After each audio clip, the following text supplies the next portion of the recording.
Hey guys, how are you doing? Welcome back to a brand new episode here on JR Josh 1. So, today in this episode I'm going to show you how to remove a flywheel from a Chevy 350 transmission. So, the reason is I had a lot of starting problems in the last time with my Caprice. And here you can see the flywheel and look at the tooth here. And on the whole flywheel, we just have 3 spots from the starter. They're engaged always at the same 3 spots.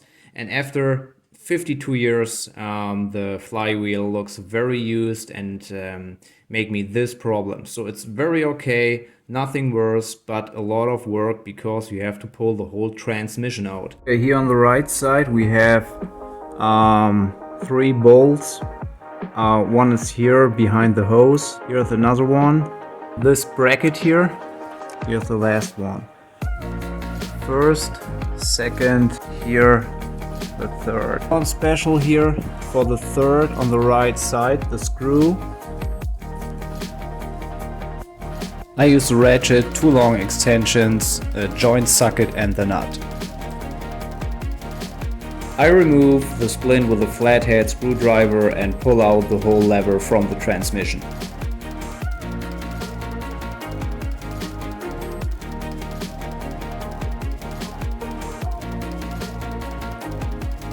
Flywheel is connected to the torque converter with 3 bolts and nuts, and I use a pry bar, go right here in the tooth from the flywheel, turn it to reach every single bolt.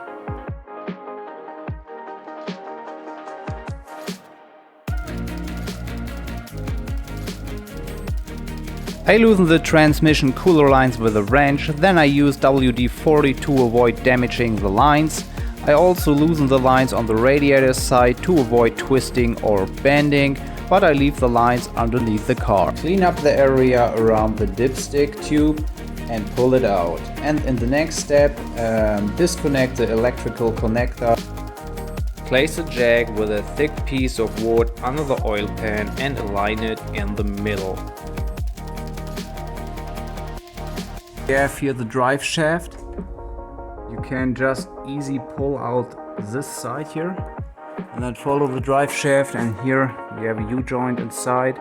We have 4 bolts here and here.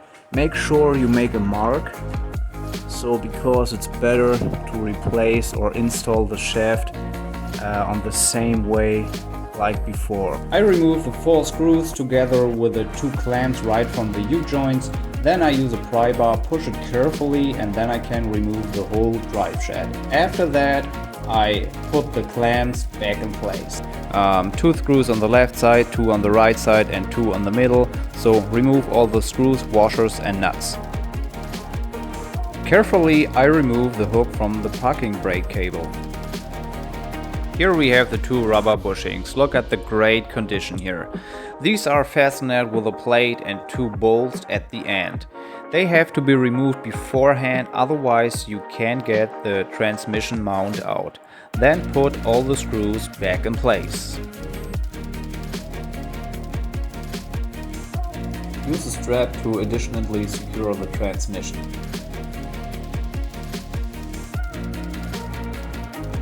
Lower the jack and be careful that nothing gets in the way and gets damaged.